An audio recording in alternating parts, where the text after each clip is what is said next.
సంతోషమంతా రెక్కలుగా రివంటూ ఎగిరే పక్షులుగా ఆకాశమంతా ఆటాడుకుంటూ ఉన్నారు సరదాగా.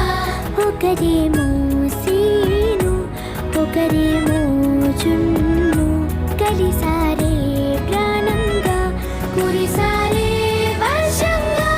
పాటేమో సీను ఆటేమో జున్ను ఒకటై ఎదిగారే మధురంగా.